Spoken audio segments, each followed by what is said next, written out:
Hello, hello. Hello, everybody. It's so fantastic to see you all for this wonderful event today. Hello and a very warm welcome here at Hamburger Bahnhof National Gallery of Contemporary Art. We are, yes, come on.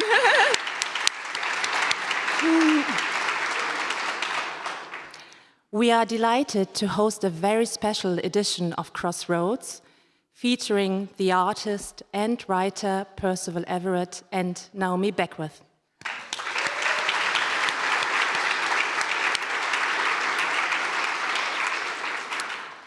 Naomi Beckwith is a Deputy Director, Chief Curator at the Solomon R. Guggenheim Museum and Foundation, as well as the Artistic Director of the Documenta 16, which will take place next year. Crossroads began as a conversation series by Hamburger Bahnhof and Literaturhaus Berlin, as a format where art and literature meet. A writer encounters a painter, a sculptor meets an author, a multimedia artist meets a poet. Their paths cross here in the museum. Hamburger Bahnhof, once a railway station and later a transport museum, located at the former border between East and West Berlin, understands itself as a place for transit, I have to say, for what lies ahead.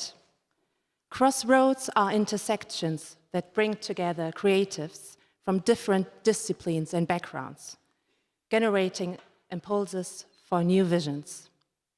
This is a very special edition of Crossroads. Percival Everett is both an artist and a writer. So he is in a way a crossroad all by himself.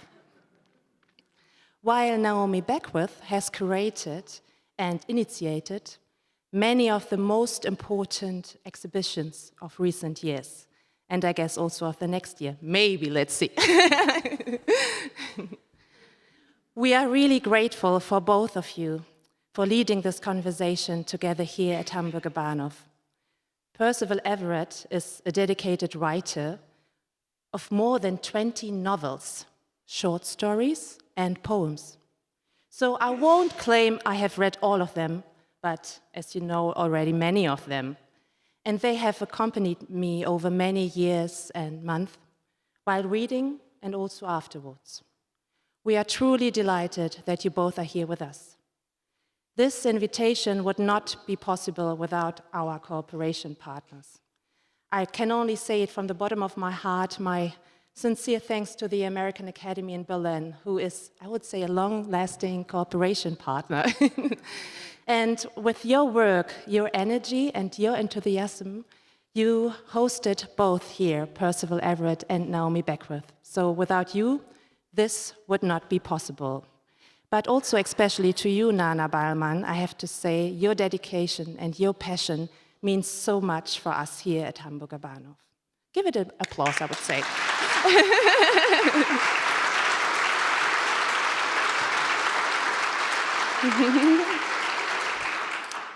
Together with Literaturhaus, we begin this series with writers and artists made possible by their commitment and their enthusiasm. So also please, a big thank you and applause for Sonja Langolius and Janika Gelinik.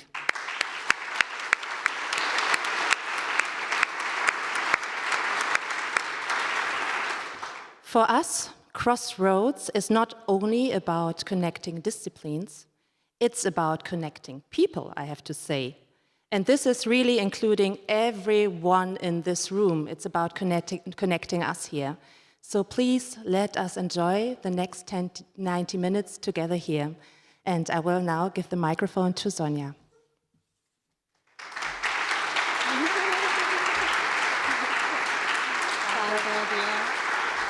Thank you, Matilda. Matilda Legemer, thank you very much. And good afternoon also from my side and from my colleague Janika Gelinek and my whole team from the Literaturhaus Berlin. It's a great pleasure to be back here at the Hamburger Bahnhof with the 5th edition of our Crossroads Literature Meets Art series. We started this series last year due to our renovation at our house at the Fasanenstraße 23, and we found wonderful cooperation partners here in the city, and one of the special one is really the Hamburger Bahnhof. And I'm so happy because we are returning back to our house this summer, reopening the Literaturhaus on October 1st. You're all warmly invited to celebrate with us. And speaking of anniversary, speaking of celebration, we are also celebrating the 30th anniversary of the Hamburger Bahnhof. So congratulations, guys. This is a fantastic museum, wonderful team. Happy anniversary.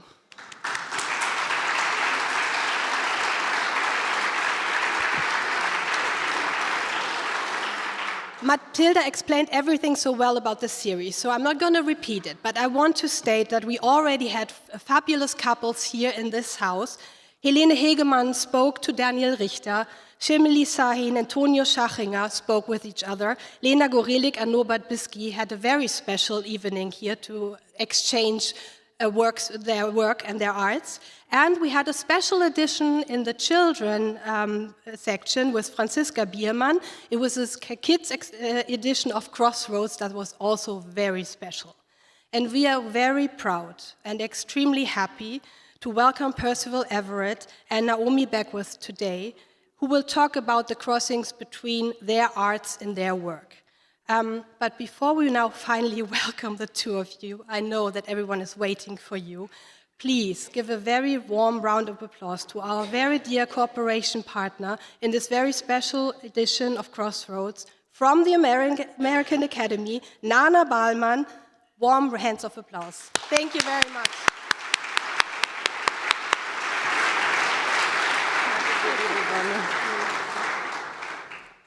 So, thank you so much. I can only repay the thanks and the warm welcome and everything. Thanks so much, Matilda, and your whole team for this cooperation. Thank you, Sonja, Janika, the Literaturhaus Berlin. We are really, really happy to be here, and we've enjoyed this fruitful cooperation very much, especially during Gallery Weekend in this very vibrant atmosphere. So thanks to both of your teams, also for your dedication and for your enthusiasm for this program.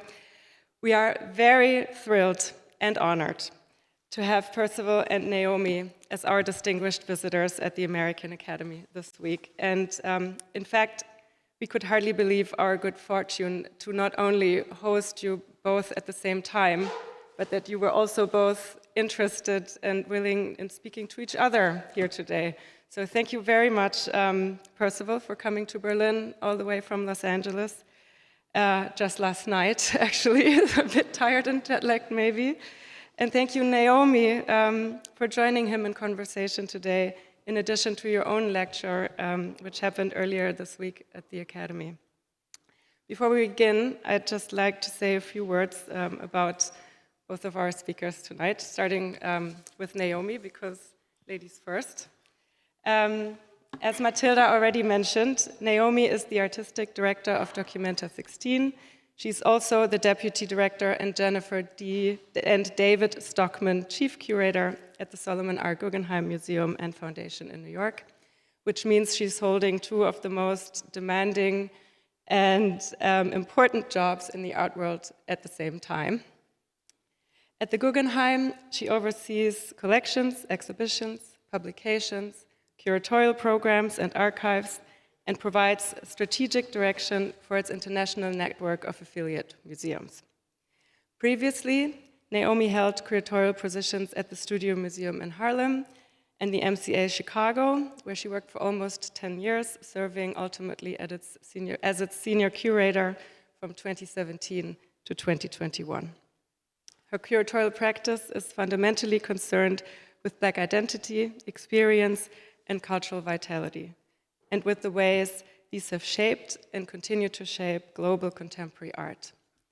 Her work is deeply committed to interdisciplinarity, bringing together visual art, music, performance, and communal practice as generative sites of exchange.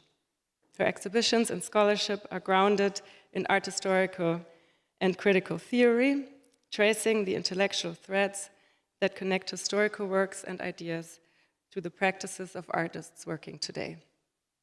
Naomi has organized several award-winning group exhibitions, as Matilda mentioned as well, and I can only name a few here. The Freedom Principle, Experiments in Art and Music, 1965 to now, at the MCA in Chicago in 2015. Grief and Grievance, Art and Mourning in America, conceived by the late Okwe Enwezor and realized in 2021 posthumously at the New Museum in New York. And most recently, Echo, Relay, Reverb, on view last year at the Palais de Tokyo in Paris. She also curated a large number of solo shows in Chicago and New York with artists such as Rashid Johnson, Nick Cave, Howardina Pindell, the Propeller Group, Karen Sitter, Leslie Hewitt, and William J. O'Brien, as well as projects with Arthur Jafa and Laurie Simmons. Naomi serves on the board of the Andy Warhol Foundation and has received several fellowships and awards, among them the Fellowship for the Independent Study Program of the Whitney Museum and the David C. Driscoll Prize for African American Art and Art History, which she received in 2024. She's a visiting professor at Northwestern University, and as if she didn't have enough on her plate, she's also currently teaching at the Art Academy in Kassel. So again, please welcome Naomi. Thanks for being in Berlin.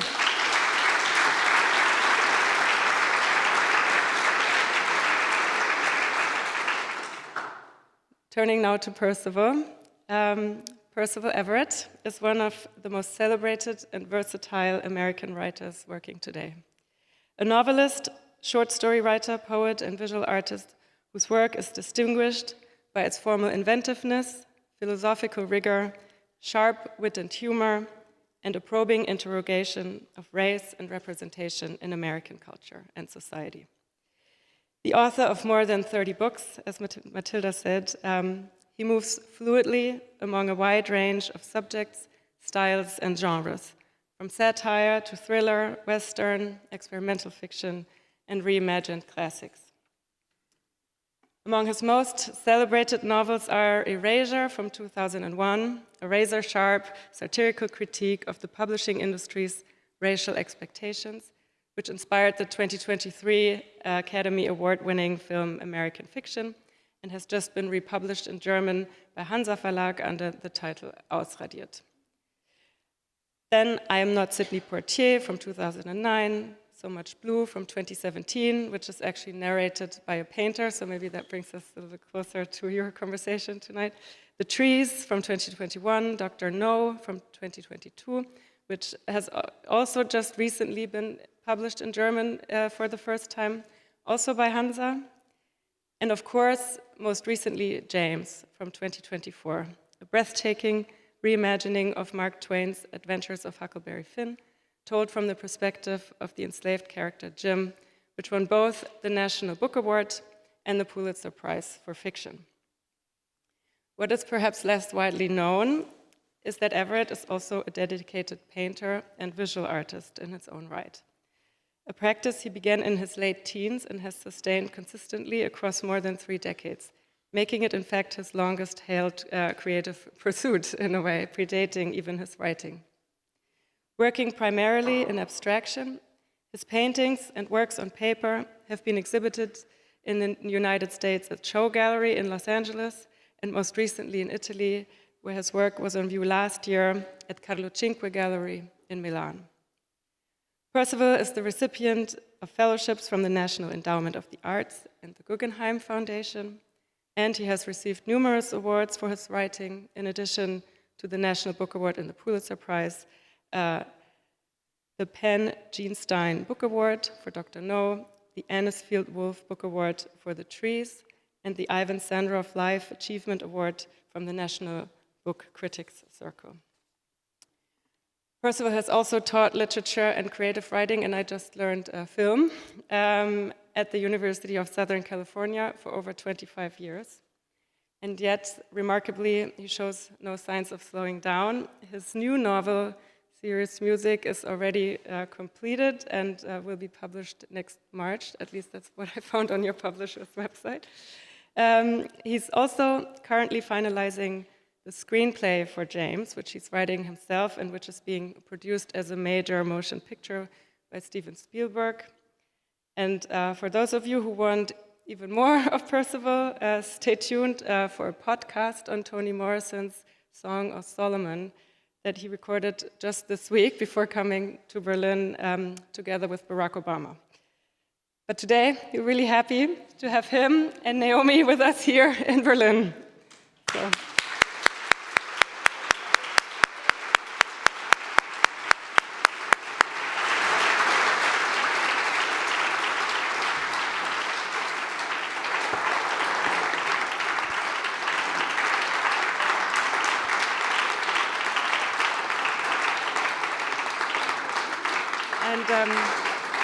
Just a very quick word on the structure of this afternoon. So they will be in conversation for about 45 minutes, and then Percival will be very happy to answer some questions for the audience. So thank you both so much for being here, and take it away.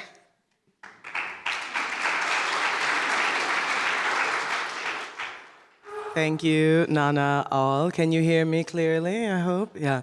It's wonderful to be here and back among what I think is family here at the Hamburger Bahnhof. So I just want to acknowledge, of course, the invitation, the wonderful invitation from the American Academy and the Literaturhaus, but also I love the leadership of this institution too. So to my brother Sam and Till, thank you for having me back. There's a little bit of a fib, I should say, in the introduction, which is to say that this may be a conversation between Percy and I about some shared interest, or maybe some shared, I don't know, thinking. No.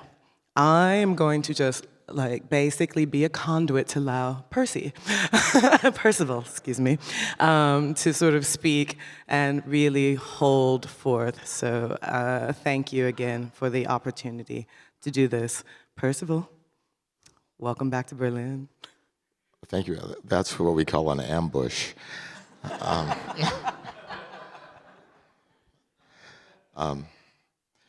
Thank you for having me. This is exciting. I usually talk about writing, and it's refreshing for me to be able to talk about the visual work to some degree. Yeah, and I'm happy to get to that, but I think that we're going to have to start with writing no matter what. Okay. But I'll try not to bore you because I know you spend a lot of time, for instance, talking about James lately. So I won't start there. But I will start with an email that dropped into my inbox 2 days ago. And it was an email from the Museum of Contemporary Photography in New York. And they're announcing an exhibition opening this fall called What If Emmett Till Had Lived? Right, so I think most of you may know who Emmett Till is, but just in case you don't, very quickly, Emmett Till was a young man, a teenager at 14 years old who grew up in Chicago on the South Side, went to visit family in Mississippi in a small town called Money, and there in Mississippi he was killed. We don't know why, but ostensibly, the story is that he whistled at a white woman, and then her husband and his friends took revenge. He was clearly tortured before he was killed. His body was then tied, I think, to an industrial fan, dumped into the bottom of a river, and when they dug him out, he was just a bloated, distorted, grotesque corpse. When he came back to Chicago, his mother decided to not only have a public funeral, but to keep the casket open. And the black press especially came, took photos of this circulated nationally, and for a lot of people of a certain age and a certain generation, like Muhammad Ali talks about this, Malcolm X spoke about this, those images were the ones that actually gave them their first taste of a kind of political imagination, that they understood their own vulnerabilities, they understood they might have to do work to make this a more safe country, especially for young black men. It's also a painting at the Whitney Museum that when an artist recreated it, a young white artist recreated it, it started a massive sort of campaign against it. There were plenty of protests against that. So in many ways, sort of Emmett Till and his image and the afterlife of his image remains as a very stark, almost holy image inside of the United States. But you, Mr. Everett, actually turned it into the core of I would say, one of your well-known satirical books, The Trees. So I'm wondering, how is it that you can find the way to take something so weighty and then make it this kind of, let's say, sign for I don't know, I hate to use the word comedy because I think it's more serious than that, but the sign for something that can begin to maybe poke fun at the seriousness of this kind of violence? Well, first of all, I'm pathologically ironic, and so any subject I approach, I acknowledge the absurdity of especially my culture.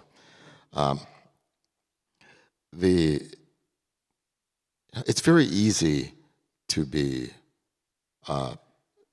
somber and sad and earnest about something as awful as a lynching. And what does one say after one approaches that subject artistically? Well, that really changed my mind about lynching. There's nothing gained. And humor, especially humor that evolves from irony, has a certain effect. Well, I'll liken it to this.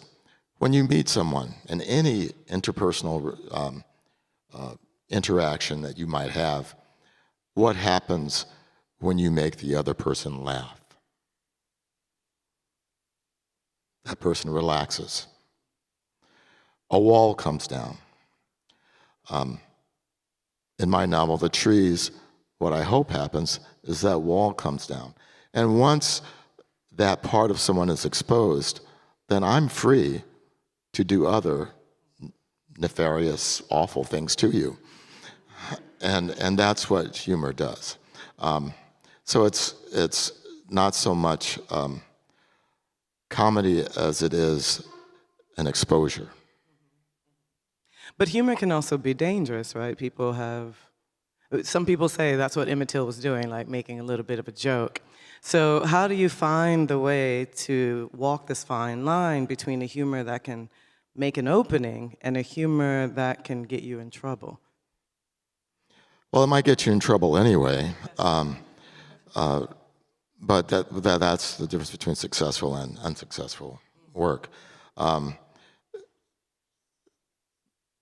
And just quickly, the painting, I can't remember the name of the woman who made the painting. Do you? The name of the woman is Dana Schutz, and the Dana name Schutz. of the painting is Open Casket. Yes, and she was taken to task by many people, especially black people in the U.S., for appropriating that image for her own career. And I don't accept that. What I believe is that this symbol of lynching itself, is more a part of white American history than it is black American history. And therefore, the source of work that needs to be made. And so that, I find the work, and it should be, and it's not an attractive work. It's hard to look at, and it should be. And so in that way, it's quite appropriate. And so I'm a supporter of that. For artistic freedom, we're all here for that. I want to go back a little bit to your education, because one of the things that... Too late to correct it, I'm sorry. Compensate, maybe. Well, because there's a lot of, let's say, philosophical conversation in many of your books. There's a lot of clear know-how with conversations around, for instance, postmodern philosophy. And I know you were a philosophy major. First of all, why? Who does that? Well, to make it even worse, I study mathematical logic, and what do you do with that? You know? Well, I suppose one goes into computer science, which I did not. but I love logic, and I love especially pure arithmetic, and I like the construction of meaning. This is why I make fiction. I'm not so interested in what I have to say, but I am interested in how readers take what I make and create some meaning. And that's just an extension of where I started. This watching systems of logic get built. I mean, it's interesting that you say that you're interested in what the reader takes from your work rather than just making pronouncements, because in many ways that kind of mirrors what people call the purpose or the drive of conceptual art, that the art is in someone's head, not necessarily coming sort of off the canvas, let's say, so to speak. But what do you think you can accomplish, though, as a writer that maybe you couldn't accomplish as a thinker or a logician? Well, making fiction has simply become my way of doing philosophy, and I have a lot of faith in stories. Stories is how humans began to make meaning out of the world. People didn't write philosophical treatises about anything when they were crawling out of caves. They told each other stories. Excuse me.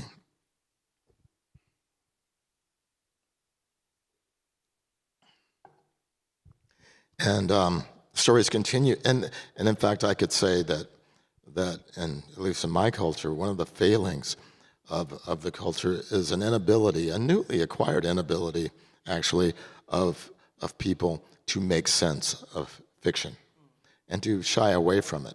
And it's illustrated by a catchphrase that filmmakers love to use now to sell movies to us, which is based on a true story. As if we would not be interested in a story if it didn't have that voyeuristic hook that pulls us in. That just means they think we're dumb. First of all, most of us know that none of these stories are true, and what is not based on a true story. And so that, and that fiction is the one place where, and art in general, is the one place where we get to practice empathy. And it's in the details, how characters and worlds come alive for us. You know, if you read a news story about, and my example of this is I tell my classes, I read a news story in a Wyoming newspaper about someone who had died in a motorcycle crash. And that's sad. One detail that comes out is he was drunk. The next detail that one learns is he was drunk and he threw up in his helmet and couldn't see where he was going. And that might be considered an element of some humor, and one might laugh at that. But then you find out that he had 3 kids. And then you find out that he was a recovering alcoholic who fell off the wagon that night because something often happened. The more details you have, the more of the story that comes to you, the more that person becomes alive for you, the more it means something to you. You just made an interesting comment saying that your culture has a hard time dealing with, let's say, the potential of fiction. What do you define as your culture? Sadly, the United States of America, and on that note, I apologize. I'm embarrassed by the actions of this current government. It gives you more to write about, I'm sure. And that's actually, I think, a really interesting point because, correct me if I'm wrong, but I think all of your novels are set in the U.S. or based on characters in the U.S., no? They're all American characters. There are parts of novels that are set in Paris. And the new novel is set partly in France and the U.S. But you just said that the U.S. has a newly acquired inability to really understand fiction, but do you think that's so? Because I hate to throw you back at you, but you open Erasure with a quote from Mark Twain that I will not be able to say directly, but basically he said, I mean, I don't know if you know, if you have it memorized, please offer it to us. Basically, Twain is saying he can never tell a lie, a truth that anyone will believe, or a lie that anyone doubts. Right? Yeah. And so in my sense, it's a way of Twain saying that in many ways, Americans sort of believe the truth, or believe in the truth, but don't recognize it when they see it, actually. And so I'm actually wondering if this might be a lifelong or a sort of, centuries-long preoccupation with Americans not being able to really understand fiction. In your humble opinion. Yeah, well, I think that may be true, but I also think that it's human nature to doubt. It's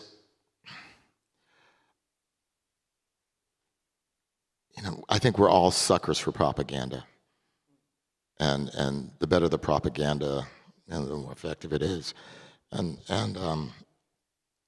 But reading in general allows us to be armed to detect that propaganda. And the less a culture reads, the more likely it is to fall prey to lies. Reading is the most subversive thing we can do, which is why fascists rush to burn books and to ban books.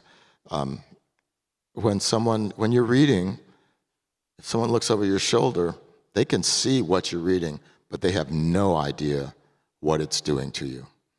They have no idea what's going into you, and that scares fascists.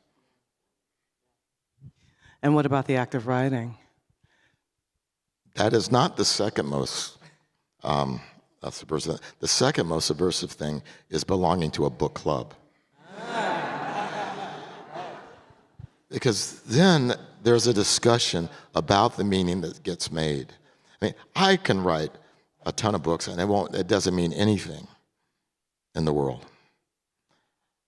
But when readers come to it and meaning gets made, and it only gets made when readers come to it, then something has happened. I can write a book and put it under my bed, and it won't do anything in the world. One of the things that often makes me sad is that is how few people being a writer affects. I mean, if my publisher sells 50,000 books of mine, then it's a success. If I sell 50,000 records, I'd never record again. If 50,000 people went to see my film, I'd never make another film.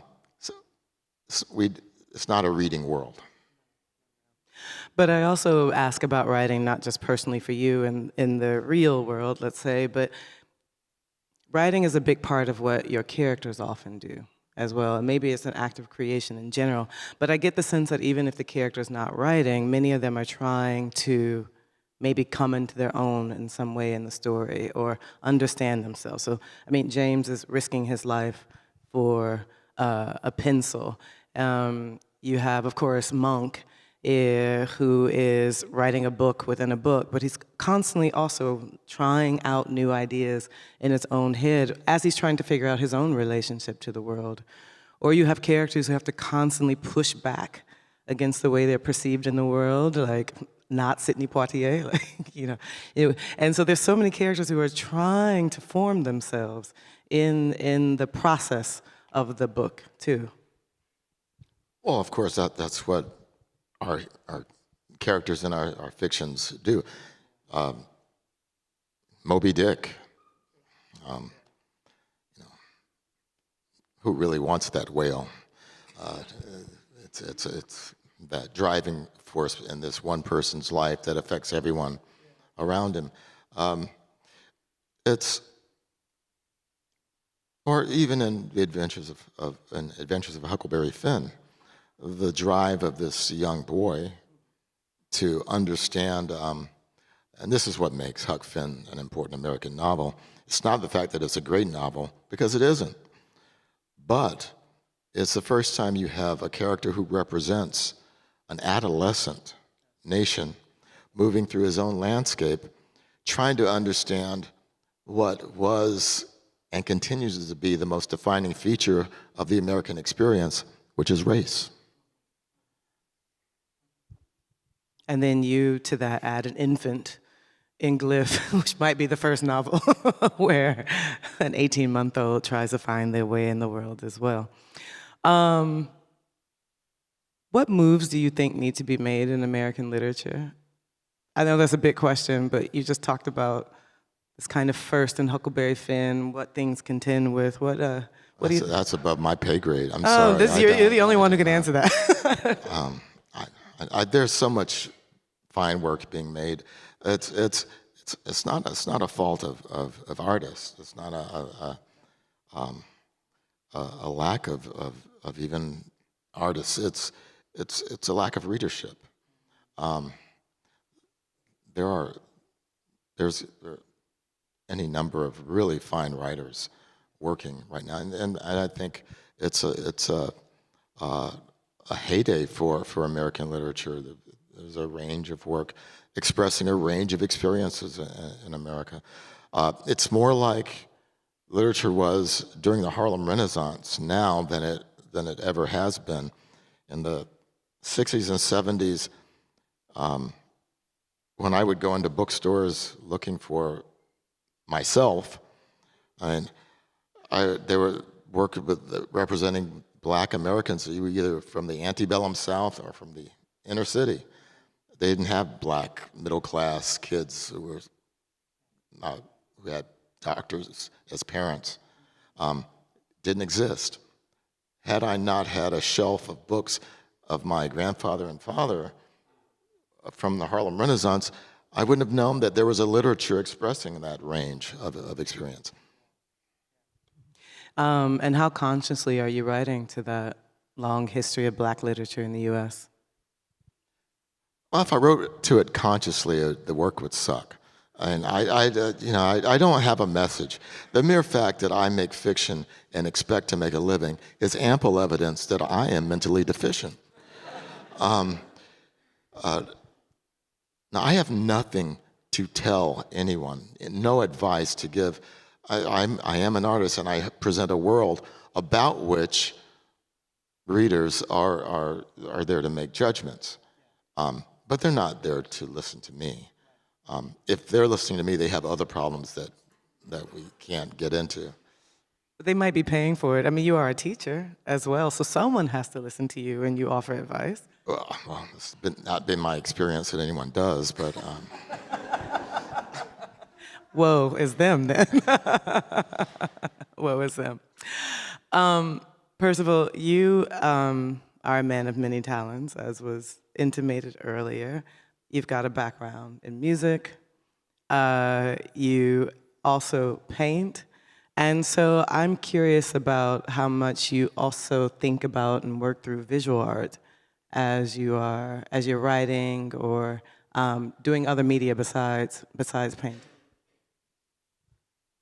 Well, I've been trying to balance those things for a long time, trying to understand where they fit in together.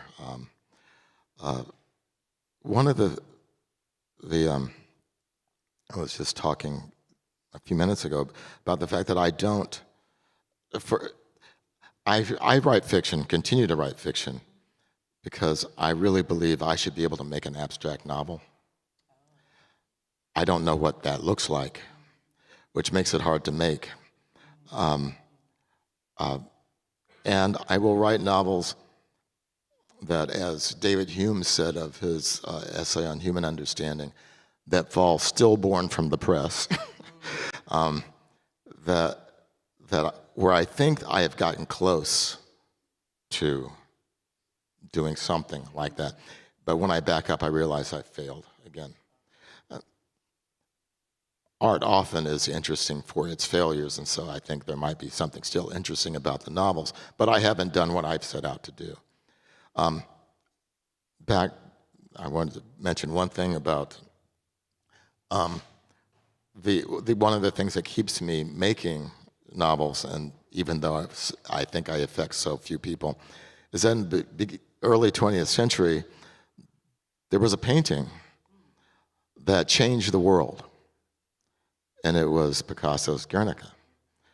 Fantastic work, and I have to remind myself that very few people actually saw it.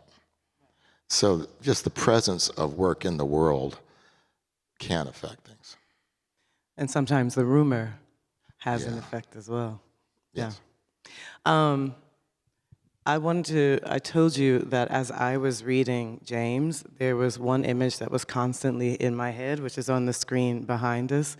And it is a kind of tableau vivant by the Chicago-born artist Charles Ray called Huck and Jim. And this is a work, two nude figures, kind of in close proximity, doing these strange gestures, as if like Huck is trying to like scoop something up from the earth, and Jim is in this weird, almost protective pose over him with his hand sort of floating above the back. He's not touching him, but just floating above. And no one can quite figure out what the relationship is between these two figures. But of course, as everyone knows, the novel, it's also an incredibly charged work because it's two nudes, an adolescent boy and a black adult man. This work was so controversial when it came out. And I was thinking about the ways in which Charles Ray has been pushing a lot of questions, maybe of like decency, expectancy, in his work. But you all seem to be maybe fellow travelers in that way as well, that you are also pushing maybe some of those questions of what's considered appropriate, if not even good taste in your work. Well, the tension there is a remarkable tension because it raises questions about intimacy between these two characters. And in James, the intimacy becomes one of parentage. And so it's not far removed from the sort of thing that I do in the novel. But there obviously are some other questions that arise that could use some talking about, but I probably shouldn't do it right here. Maybe in the Q&A. Yeah. But I'm also, did you ever know that there's a rumor that Mark Twain had a black son? I didn't know about that. I know he's very close to his butler. But no, I never heard the one about his son. So the interesting thing is, and maybe it's an inversion in that, there's a painter, a black painter from the 19th century named Charles Ethan Porter, made still lifes, made a great career actually as a still life painter in Connecticut. And the rumor was that he was the son of Mark Twain. Yeah, do what you like with that. Okay. But how much are you really looking at art? I know you've written about artists as a subject. So Much Blue is based on a painter who's trying to make his masterpiece, he thinks. I love paintings. I love abstract work. Why is that? For years, again, I've been trying to make an abstract novel because I love abstract painting. But can I pause you for a second? What would you said you don't know what that is really, but what would it kind of approximate in your mind, an abstract novel? If you have any idea, please tell me. It's, the constituent parts of of art for making fiction are representational. To take representational units and try to make something that's not representational. But I have to remember that, and this is what I've just started to understand the last 4 or 5 years, is that I've always resisted the term abstract, but I hated the term non-representational. And for me, they no longer mean the same thing. And I know we had this conversation about math, but I found a better way when I couldn't sleep the other night of explaining what abstraction means to me and why it's important. And I've always had it turned around. It's been backwards. I used to make paintings by making fairly literal drawings and then abstracting those figures until you couldn't tell what they were, believing somehow that the quality, the essence, or the quintessence of that drawing, the feeling of it, would remain. And I had it reversed. I really believe that our understanding of everything doesn't start with recognition, but it starts with abstraction, much in the way that Lacan describes the mirror stage of the 6-month to 18-month-year-old child learning to recognize her or himself in the mirror. And it's not that the kid says, oh, that looks like me. It's that when I do that, that arm goes up. And it's pieced together. So it starts with abstraction and becomes the world we recognize. And that's helped me accept that term and embrace it. So in many ways, abstraction is a vehicle that may not be so defined, but it's one by which we can still see ourselves. It's our first understanding of the world. Yeah. It's funny, the Guggenheim used to call itself the Museum of Non-Objective Art. It never Really? used the word abstract. Yeah, never. Because the idea was, as you rightly say, abstraction is a kind of derived process. You take something in the world and you just kind of distend it till maybe it becomes less recognizable.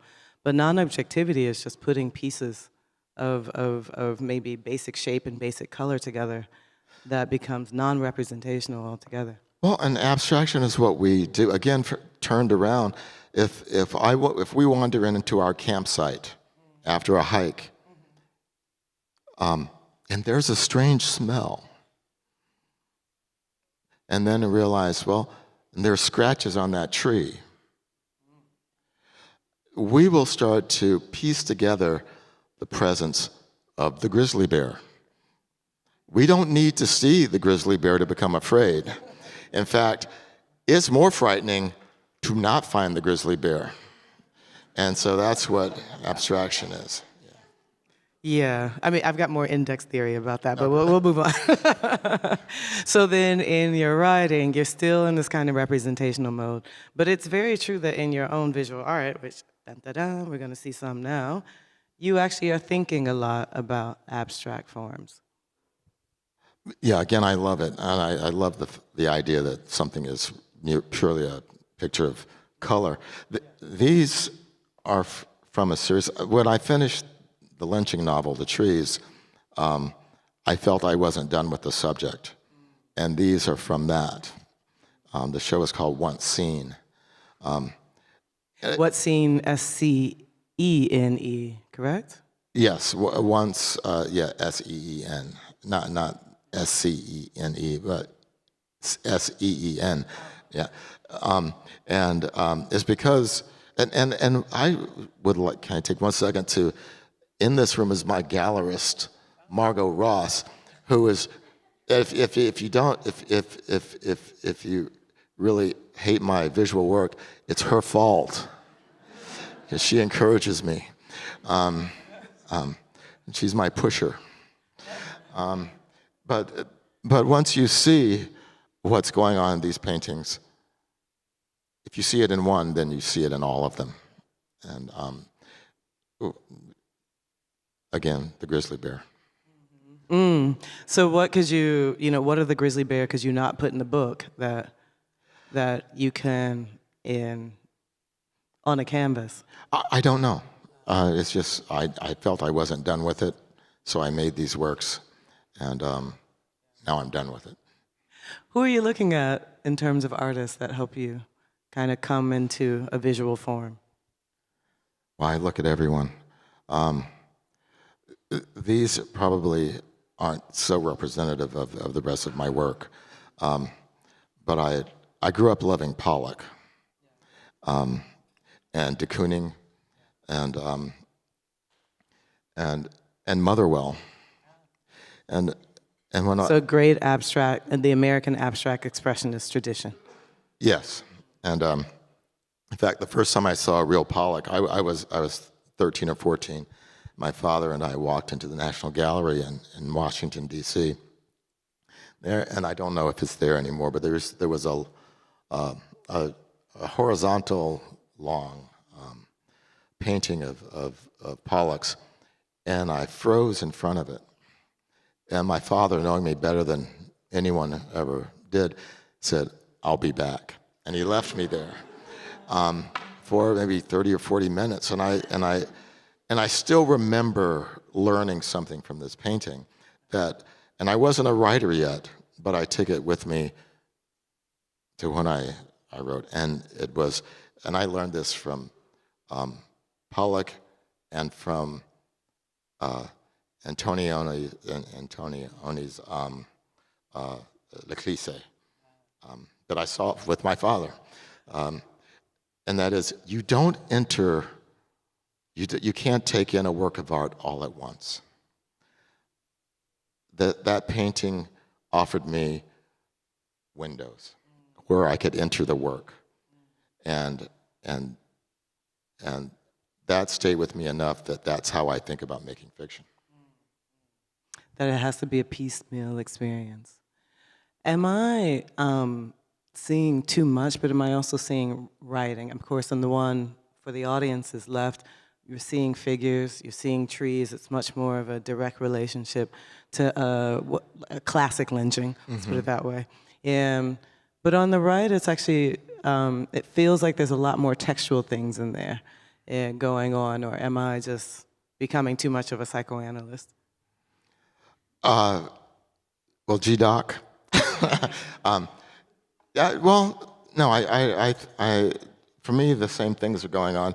They're slightly different, and I'm trying to remember. This one was actually made after someone contacted me about the novel and told me that they had known Wyatt Outlaw. Yeah. You also have another body of work, a more recent body of work that was on view. And I'm really interested in the way here there's less of a known subject matter, but you go back to some of those early languages of abstract expressionism. So first of all, why are they called the redaction series? It implies you're hiding something. Yeah. I love redaction. I love it.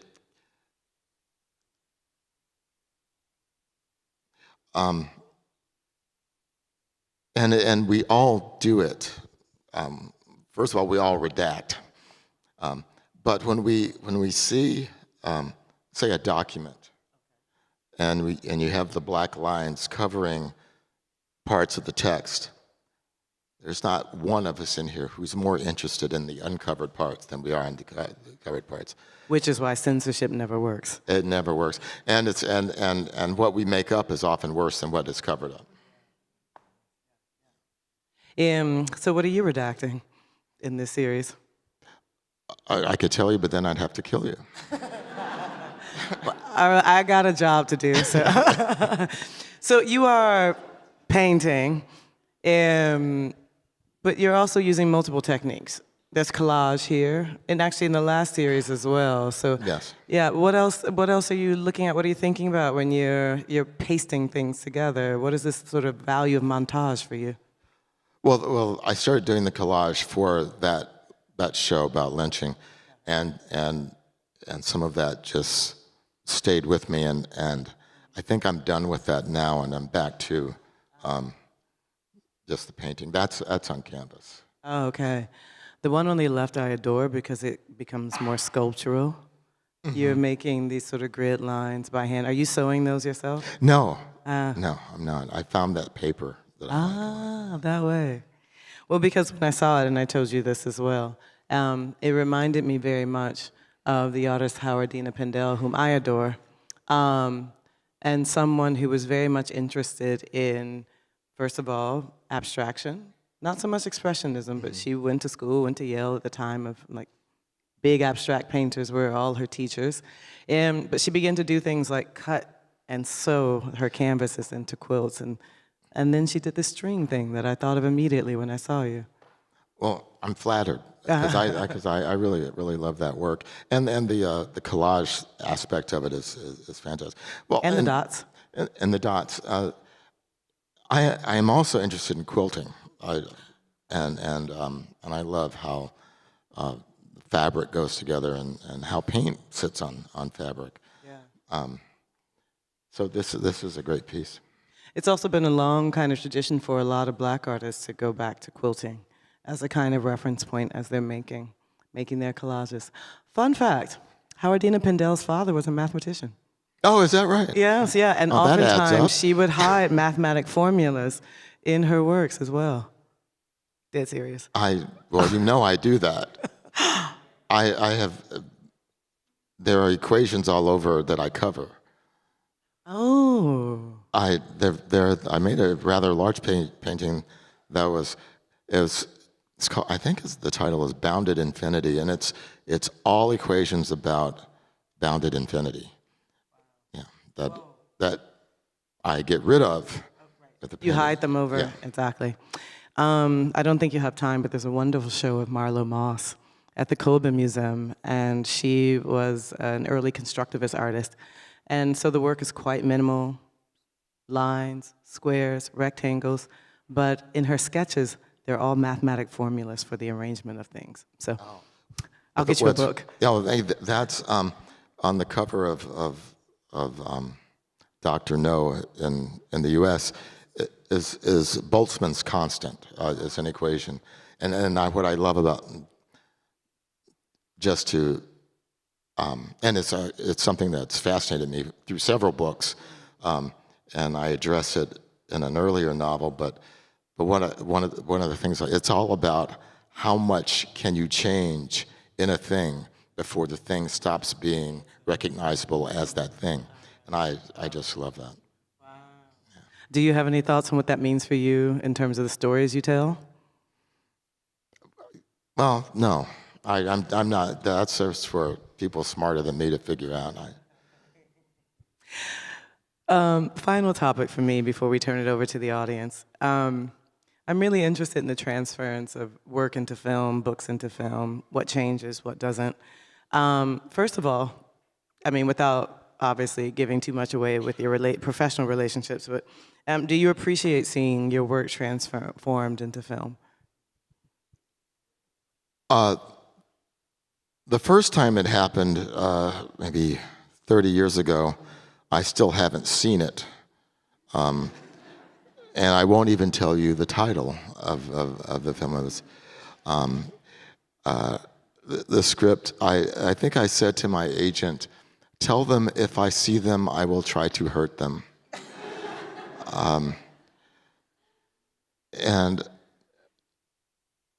But American Fiction, even if I hadn't liked the movie, I would have been excited because someone was taking a work and turning it into their work.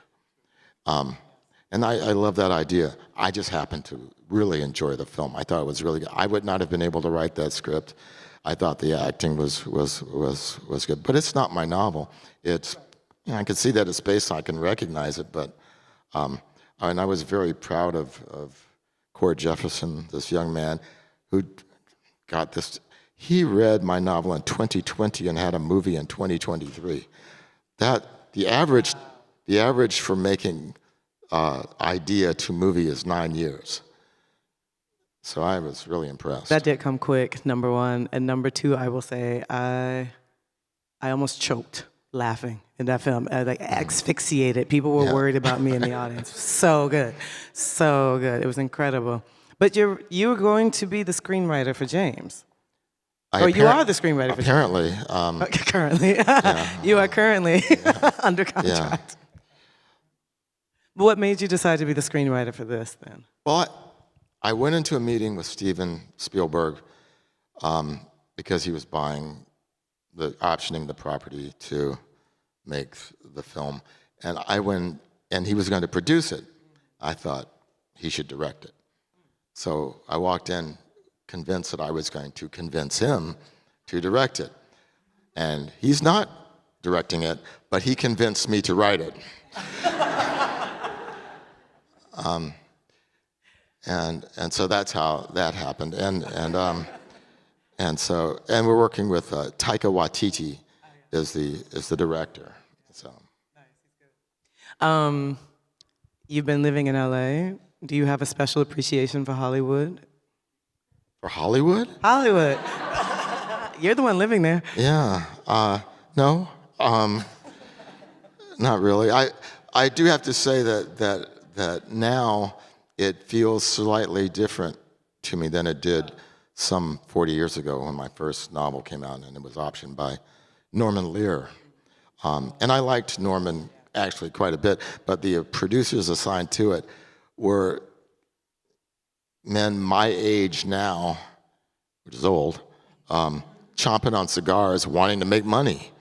Now, they still want to make money, but my experience lately has been younger people who also want to make something with some artistic merit, and that feels really different to me. That's a beautiful thing. I'm sure the audience has much more interesting questions than I may have. So everyone, feel free to sort of raise your hand. Someone in the audience will come. I'm not going to call on you, but someone in the audience will come with a microphone. And we only ask, of course, that you be respectful of our guest, Percival, but of course of each other. And please make sure that you ask a question with a proper question mark at the end of the sentence. Thank you so much, Percival. Thank you, Naomi.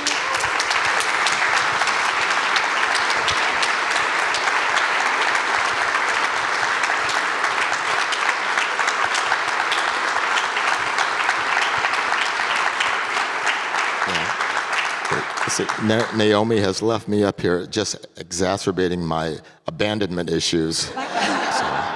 But you're not alone. We're all here with you. And thank you, Naomi. And we have a microphone, so please speak into the microphone. And I'll hand it over. I saw 1, 2, 3, and I'm counting. Hi. I wanted to say, actually, thank you to you both. First to you, Naomi. It's really great. I'm from Chicago, and a lot of times when I tell people that, I get the most racist reaction. So it's really great seeing someone advocate for art from the South Side of Chicago, and I'm from the South Side of Chicago, so yeah. Percival, I'm a really big fan. I've read several of your books. My favorites, I'm Not Cindy Poitier. And my question is, there's that joke that writers write the same book over and over again. You obviously don't. And I was curious, since the subject matter of your books can be so different, does your process change at all with the subject matter, or does the process stay the same? And if it does change, like what kind of process changes have you seen in yourself? They're coming for me.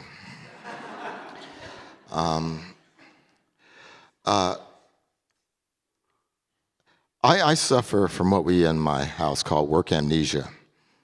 When I'm done with a book, I really forget having worked on it, and it may be a self-defense mechanism, but generally they come to me the same way. I start studying something, and I become obsessed with some subject, and go down, a wormhole, and then emerge with something that I might be only tangentially related to. For one novel, I started in investigating caves. I started going into caves all over the U.S. I had my little helmet with the light on it, and I was getting wet. In a way, I was cheating on my wife because she was afraid of heights and didn't want me to go climbing anymore. And so I did it backwards, where you go down first and then come up. And And finally, I wrote a novel called Wounded, which has in it a cave. Much in the way I work on all things, it turns out I didn't have to go into a single cave to write that novel. But it gave me permission to do it. And I write as an excuse to study.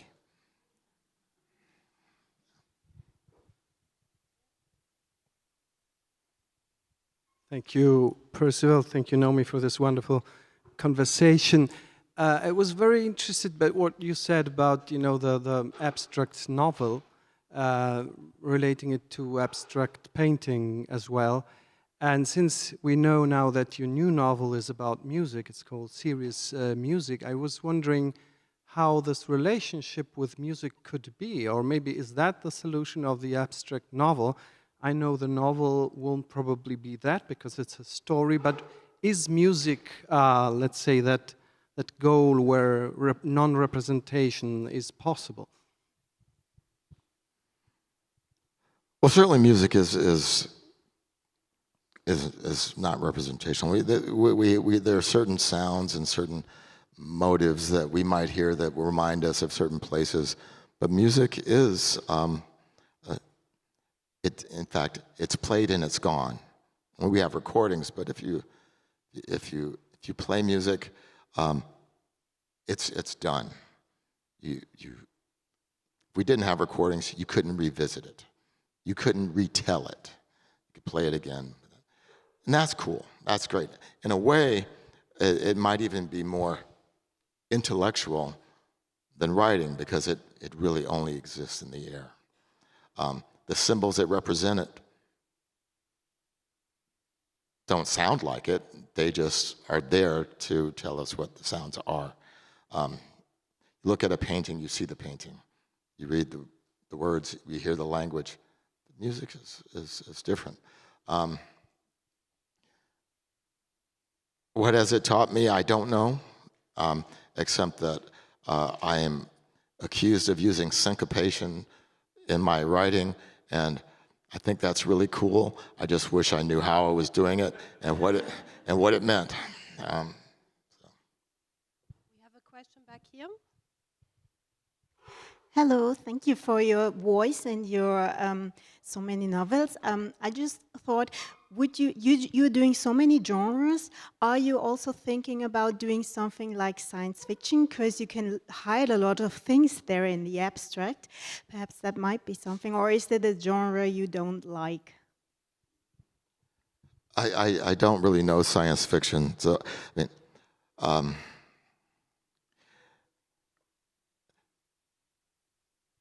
no.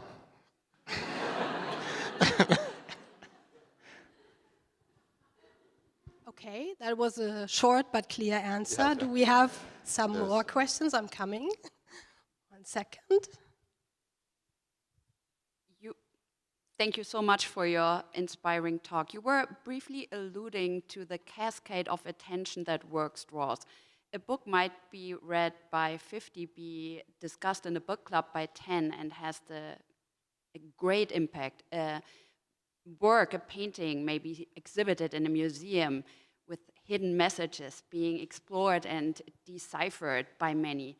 Now, going into screenwriting, partnering with Steven Spielberg, you're reaching an audience that exceeds way beyond this. In today's time, I was wondering if this is something that, given the current situation we live in, is something you have in mind when agreeing to such projects, to bringing across messages reaching a large audience that otherwise might not take notice? If I can be in any way, if I can participate in any way in making my culture think more, then I'm excited. I don't need anyone to agree with me, but I do need people to think about things, and if I can facilitate that in some way through my art or through the movie, then that's exciting to me. But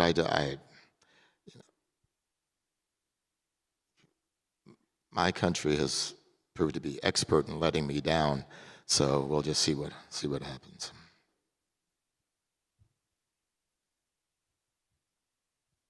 So, do you have more questions? I've answered or should everything. we include Percival in the big round of everyone?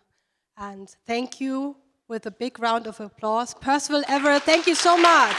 And thank you for being here.